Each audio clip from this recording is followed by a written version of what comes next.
비상장 주식 사기 피해를 회복하려면 우리 주변을 둘러보면 종종 주식을 통해 큰 수익을 올렸다는 사례를 접하게 되곤 합니다.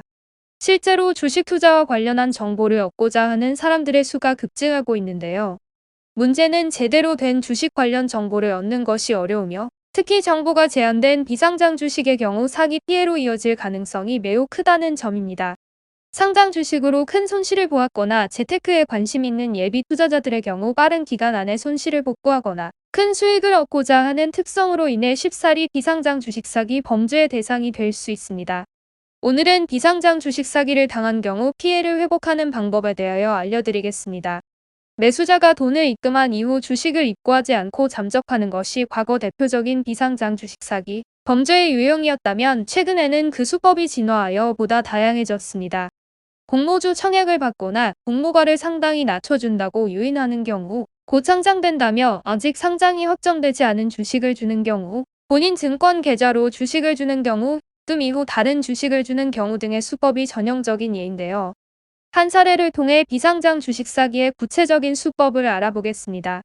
20대 직장인 A씨는 작년 여름부터 본격적으로 주식 투자를 시작하게 되었습니다. 코스피와 코스닥의 주식 상승세가 다소 주춤하자 A씨는 비상장 주식 투자로 눈을 돌리게 되는데요.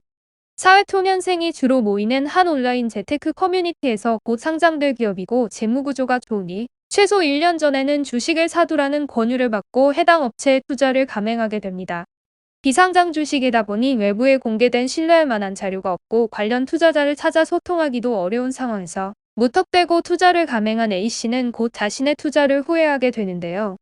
A씨는 우선 매수 기회를 주겠다며 투자자들을 유혹해 시세보다 훨씬 비싼 가격에 주식을 매수하도록 한 뒤 높은 차익을 실현하고 잠적해버리는 비상장 주식 사기 일당의 사기에 당하였기 때문입니다.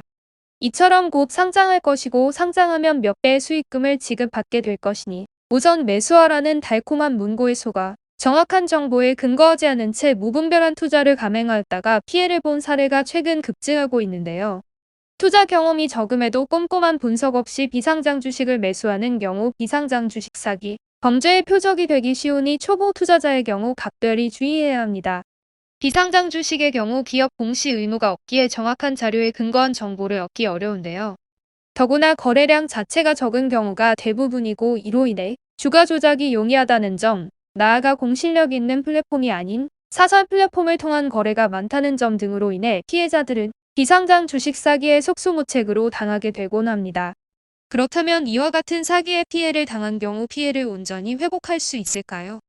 여기에서 주목해야 할 것은 주식 사기의 피해를 입고 손해를 본 상황이라 해도 적절히 대응하지 못한다면 법적 보호를 받지 못할 수도 있다는 사실입니다. 비상장 주식 사기 피해를 입은 경우 실질적인 피해 구제를 위하여 민형사상 대응을 병행할 필요가 있습니다. 최근에는 온라인을 통한 장외 주식 사기가 주를 이루기 때문에 가해자를 특정하기 어렵다는 점에서 형사고소 절차를 먼저 진행하는 것이 일반적입니다. 가해자가 상대방을 기망하여 재산상의 이익을 취득한 경우라면 사기죄에 해당하여 형사고소가 가능하며 이때 사기로 인해 발생한 손해에 대하여 민사상 손해배상 청구를 통해 피해금을 회수받도록 조처할 수 있습니다. 만일 해당 업체가 금융감독원에 등록되지 않은 업체라면 자본시장과 금융투자업에 관한 법률 위반 등에 해당하여 경합범 가중처벌을 구할 수도 있습니다. 다만 수사기관의 적극적인 수사와 가해자에 대한 처벌, 나아가 충분한 피해 회복을 위해서는 본인의 상황에 대한 법리적인 검토가 필요합니다. 또한 민형사상 대응과 더불어 가압류 등의 채권 보전 절차를 진행하여 보다 실질적인 피해 회복을 도모하는 것이 중요한데요. 주식 사기 가해자의 경우 계획적이고 조직적인 특징을 보이며 그 수법이 매우 교묘하기에 민사소송을 통해 손해배상액이 확정된다 해도 실질적으로 채권을 회수받기란 어려울 수 있기 때문입니다. 실제로 비상장 주식 사기 사건에서 가해자 측이 손해배상 의무 및 부당이득 반환의 의무를 쉽사리 이행하는 경우는 매우 드문 일인데요. 이때 피해자는 범행의 죄질이 나쁜 점, 피해의 규모가 적지 않은 점, 가해자가 채무 이행 책임을 회피할 가능성이 있는 점 등의 구체적인 사유를 들어 가압류를 신청하여 인용받을 수 있도록 조치를 취할 필요가 있습니다. 즉 적절한 법적 대응을 통해 적극적으로 피해 회복을 위해 노력해야 한다는 점을 강조드리는데요. 이때 적절한 법적 대응을 위해서는 비상장 주식 사기와 관련한 전문적인 법률 지식이 뒷받침되어야 합니다. 관련 지식이 부족한 일반인이 혼자서 고군분투한다 해도 온전히 피해를 구제받기란 어렵습니다. 따라서 비상장 주식 사기 관련 법률 지식이 있는 전문가, 특히 실제 사건 수행 경험과 노하우가 풍부한 전문 변호사의 조력을 받는 것이 중요합니다. 법률사무소 AL에서는 비상장 주식 사기 관련 전문 변호사가 카카오톡을 통해 무료 법률 상담을 도와드리고 있습니다. 주식 사기로 인해 큰 손실을 보았거나 잘못된 투자를 인지한 상황이라면 더욱 피해가 커지기 전에 신속히 AL로 연락하시어 도움을 요청하시기 바랍니다.